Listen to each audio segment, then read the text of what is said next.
Hey, apa kabar semuanya? Selamat datang kembali di channel ini. Jadi hari ini gue mau cerita sesuatu yang literally bikin gue terdiam selama beberapa detik waktu pertama kali ngalaminnya. Dan itu bukan soal makanan, bukan soal pantai, bukan soal wisata. Ini soal kereta, MRT, dua negara, satu perbandingan yang jujur, dan mungkin sedikit menyakitkan buat sebagian orang. Gue orang Malaysia. Gue tumbuh besar naik MRT Klang Valley. Gue pikir itu cukup bagus. Gue pikir itu modern. Gue pikir Malaysia memang lebih maju dalam hal infrastruktur transportasi berbanding Indonesia. Dan itu bukan salah gue sepenuhnya, karena itu yang selalu gue dengar.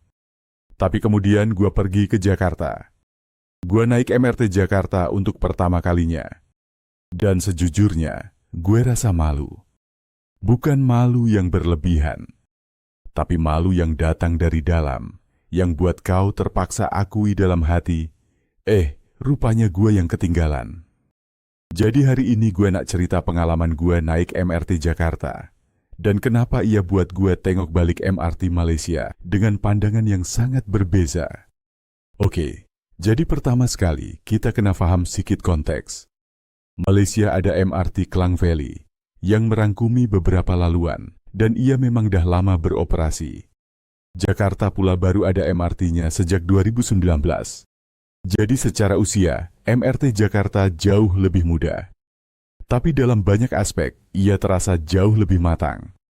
Dan itu yang buat gue tertanya-tanya, macam mana boleh jadi macam nih? Oke, kita start dari awal. Dari stesen.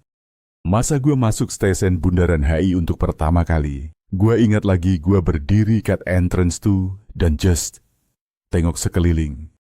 Stesen tuh besar. Bukan besar macam overwhelming, tapi besar macam well-planned. Langit-langit dia tinggi. Lampu dia terang tapi tak terlalu terang sampai sakit mata. Lantai dia bersih. Dan yang paling penting, ia rasa senang nak faham. Kau masuk, kau nampak sign, kau follow sign, kau sampai. Sesimpel tuh. Kat Malaysia, gue selalu nampak orang berdiri confused kat stesen MRT. Tengok kiri, tengok kanan.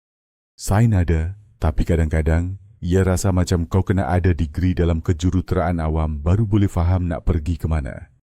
Gue sendiri pun pernah tersalah platform, walaupun gue dah naik berpuluh kali. Tapi kat Jakarta, flow dia rasa natural. Kau tak perlu pikir banyak. Kau just bergerak dan sistem tu bawa kau kemana kau nak pergi. Pas tu soal tiket. Gue tanya kawan gue macam mana nak beli tiket dan dia tunjuk mesin tu. Mesin tu ada dalam bahasa Indonesia dan bahasa Inggris. Interface dia clean. Tak banyak button yang buat kau confuse. Kau pilih destinasi, kau bayar, kau dapat kartu. Selesai. Tak sampai 2 menit. Dan yang gue paling suka, sistem dia fully integrated dengan e-wallet. GoPay, OVO, Dana semuanya boleh guna. Kau tak perlu kelam kabut cari duit kecil atau top up card berasingan. Kau scan, kau masuk. Dalam konteks kita yang dah biasa serba digital, ini bukan benda kecil. Ini benda besar. Oke, pas tu kita masuk dalam stesen. Dan kat sini, gue rasa perbezaan yang paling ketara. Suhu. Oh my god, suhu dalam stesen tuh sejuk tapi betul-betul sesuai. Bukan sejuk yang buat kau rasa macam masuk dalam peti ais. Ia sejuk yang comfortable. Macam kau masuk dalam bilik yang ada aircon di set pada tahap yang paling manusia. Gue pernah naik MRT di Malaysia, yang rasa macam sauna dalam tuh. Dan pernah juga yang rasa macam kau masuk bilik simpan mayat. Tapi kat sini, dia rasa balance. Pas tu platform. Platform MRT Jakarta ada screen door. Platform screen door, atau yang orang panggil PSD. Ini bukan benda baru dalam dunia perkeretaan. Singapura dah ada lama. Jepun pun ada. Tapi ia buat sistem jadi jauh lebih selamat dan teratur. Kau berdiri di belakang pintu tuh, kau tunggu kereta sampai. Pintu buka serentak dengan pintu kereta.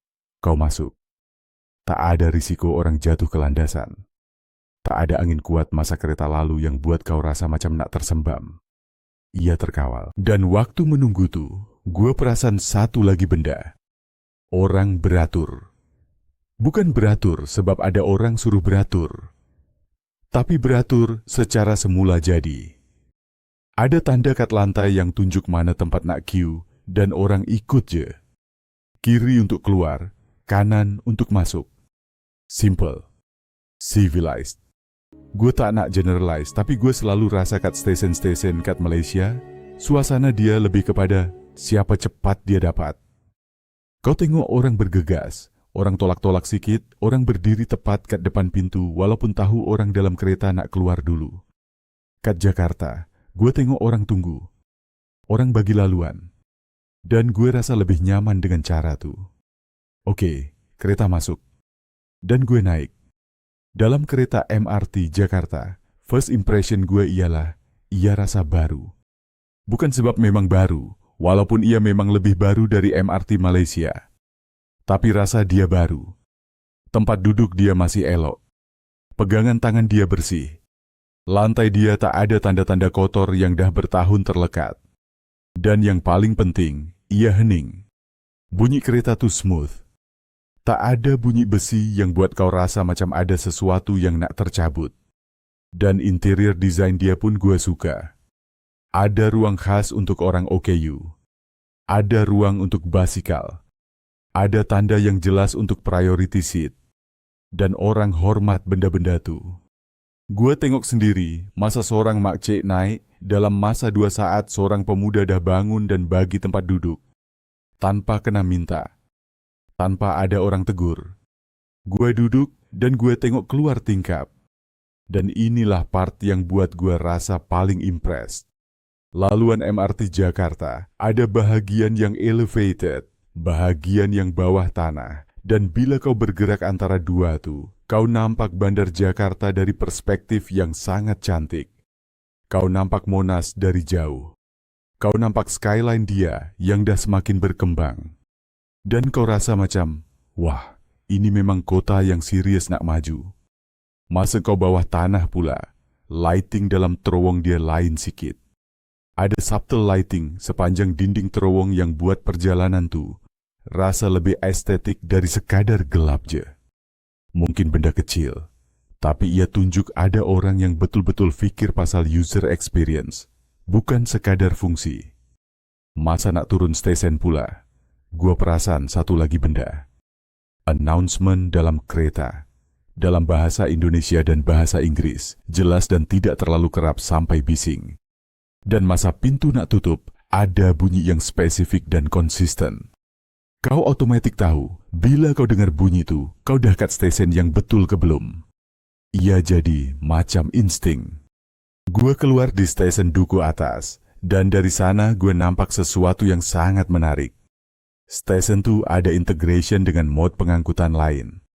Ada Transjakarta, ada komuter lain, semuanya interconnected dalam satu kawasan. Kau tak perlu keluar jauh, kau tak perlu reda hujan atau panas terik untuk tukar pengangkutan. Ia ada covered walkway, ada penunjuk arah yang jelas, ada tempat duduk untuk tunggu.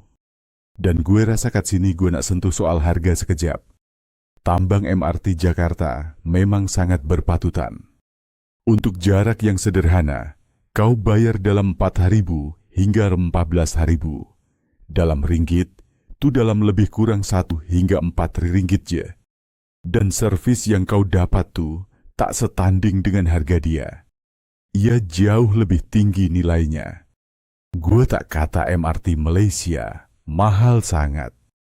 Tapi bila kau bandingkan nilai untuk wang yang kau keluarkan, MRT Jakarta rasa macam kau dapat lebih banyak. Oke, gue nak jujur juga kat sini. MRT Jakarta bukan perfect. Ada stesen yang mungkin tak sekemas stesen lain. Coverage dia pun masih terhad berbanding size Jakarta yang besar tuh.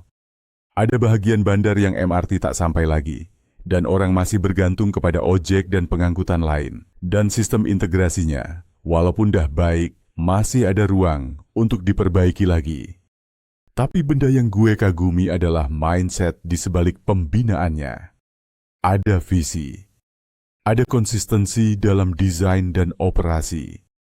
Ada komitmen untuk buat sesuatu yang orang boleh bangga. Dan bila gue balik Malaysia dan naik MRT semula, gue tengok dengan mata yang berbeza. Infrastruktur ada. Teknologi ada. Tapi ada sesuatu yang rasa macam kita masih belum komit sepenuhnya kepada user experience. Masih ada stesen yang cat dah menggelupas. Masih ada eskalator yang rosak dan dah berbulan tak diperbaiki. Masih ada kereta yang bunyi dia buat kau rasa nervous. Masih ada integrasi antara laluan yang rasa macam afterthought, bukan rancangan asal. Dan gue rasa benda yang kita kena sedar ialah infrastruktur fisikal tu satu perkara. Tapi budaya penggunaan dan penyelenggaraan tu perkara lain. Kau boleh bina stesen yang paling cantik di dunia, tapi kalau tak ada sistem untuk maintain dia, untuk enforce etika pengguna, untuk sentiasa tingkatkan servis, lama-lama ia akan jadi biasa-biasa saja. Indonesia, khususnya Jakarta, buat gue sedar bahwa negara yang lebih muda dalam sesuatu infrastruktur boleh belajar dari kesilapan orang lain dan terus buat lebih baik. Dan itu sepatutnya buat kita semua rasa challenge. Bukan terancam. Challenge it. Gue bukan nak kutuk Malaysia. Gue sayang negara gue. Gue nak Malaysia baik. Tapi nak jadi baik, kita kena akui dulu mana yang kita dah tertinggal. Dan dalam case MRT, gue rasa ada banyak yang kita boleh pelajari dari jiran kita. Jadi bagi korang yang ada plan nak pergi Jakarta, gue strongly recommend naik MRT dia. Bukan sebab ia paling canggih di dunia, tapi sebab ia akan bagi korang perspektif yang fresh tentang apa yang boleh dicapai bila ada kesungguhan dan perencanaan yang betul. Dan bagi korang yang dah naik MRT Jakarta, gue sure korang faham apa yang gue rasa. Oke, itu je dari gue untuk hari ini. Kalau korang enjoy video ini, jangan lupa like dan subscribe. Drop dalam komen, korang pernah naik MRT Jakarta? Apa pendapat korang? Gue nak dengar pengalaman korang. Sampai jumpa dalam video seterusnya. Jaga diri korang. Bye.